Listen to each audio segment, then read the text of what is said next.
आज हम मौसम संबंधी भविष्यवाणी जानने के लिए एक बार फिर से नावा निवासी आचार्य श्री कृष्ण कुमार शर्मा जी के पास चलते हैं। आचार्य जी जो भविष्यवाणी मौसम संबंधी करते हैं वे ज्योतिषी आधार पर करते हैं, जो अधिकतर अथवा ये कहें कि पूर्णतः सही साबित होती है तो गलत नहीं होगा। आज हम आचार्य जी से नौतपा जिसमें 9 दिन धरती सूर्य की प्रचंड गर्मी के कारण तपती है के बारे में जानेंगे, और साथ ही जो ताउते तूफान जो बीत गया उसके चर्चा के साथ साथ आने वाले समय में तूफान या प्राकृतिक आपदा, वर्षा, आंधी तूफान आदि की ये भविष्य में कब होने वाले हैं, और इसके साथ साथ और भी बहुत कुछ जानते हैं आचार्य जी से। आचार्य जी प्रणाम। आयुष्मान भाव। आचार्य जी पिछली बार आपने जिक्र किया था कि आंधी तूफान का जो हाल ही में दक्षिण भारत में ताउते तूफान जिसका रूप इतना भयंकर होगा हमने सोचा भी नहीं था। यह तूफान भारतीय ज्योतिष के अनुसार किस कारण से आया था, और अभी आने वाले समय में ऐसे ही एक और तूफान का जिक्र किया जा रहा है बंगाल की खाड़ी में। इसके कारण भारत का कौन सा भाग ज्यादा प्रभावित होगा और यह किसके कारण से आने का अंदेशा है?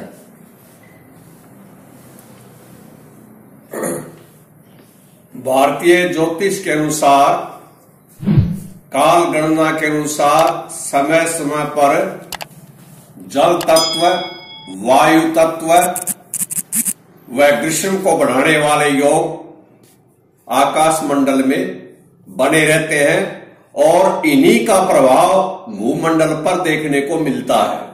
जी पीछे जो तूफान आया है, भारतीय ज्योतिष के अनुसार मिथुन राशि में बुध का प्रवेश और शनि ग्रह के वक्री होने से ऐसा हुआ है। इससे आगे जो तूफान आने की वैज्ञानिक दृष्टिकोण में जो वैज्ञानिक संभावना व्यक्त कर रहे हैं, हाँ जी, उसका कारण मिथुन राशि गतो शुक्रो सुभिक्षम प्रचुरम जलम मेदनी सूक्ष्मता भविष्यति न संशय। जब मिथुन राशि पर शुक्र का प्रवेश होता है, जो इस बार 28 मई को बुध शुक्र दोनों ही मिथुन राशि में साथ साथ देखे जा सकेंगे, और इस प्रकार के ग्रह योग के 48 घंटों की अवधि में उत्तर भारत में यत्र तत्र वायु वेग के साथ वर्षा के योग बन रहे हैं, जबकि किसी समुद्र तट में तेज वायु प्रवाह से भीषण वर्षा के योग बन रहे हैं। वहीं दक्षिण के अनेक भागों में मानसून तेजी से आगे बढ़ेगा। तो ये जो तूफान बताया जा रहा है इसका प्रभाव कितने दिनों तक रहेगा?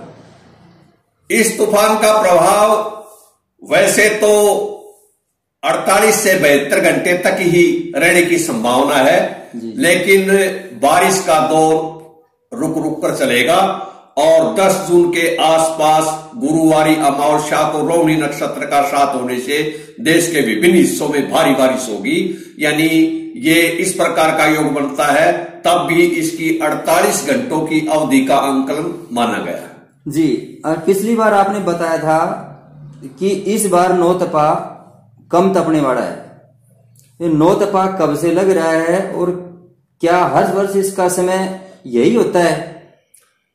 हाँ, नौतपा का समय लगभग जैसे मकर संक्रांति का समय एक निश्चित सा बना हुआ होता है, वैसे अंग्रेजी तारीख में लगभग ऐसा ही होता है, लेकिन ये तिथि के क्रम और सूर्य की संचार गति पर निर्भर करता है।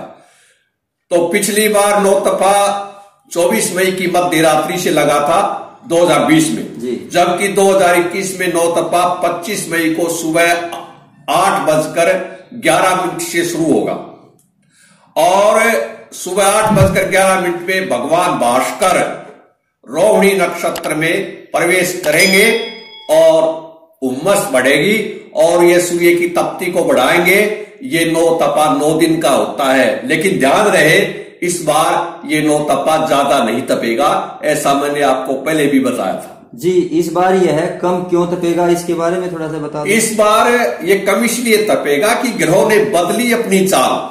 जी, आकाश मंडल में मित्र ग्रह, शम ग्रह, शत्रु ग्रह है, ये विभिन्न समय समय पर अलग दृष्टिकोण से पृथ्वी पर अपना प्रभाव डालते हैं।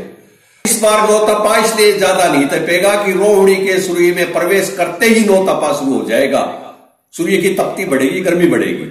लेकिन 28 तारीख को मित्र ग्रहों का साथ यानी बुध शुक्र का साथ आगामी 48 घंटों में उत्तर भारत में वायु वेग से वर्षा के योग बना रहा है।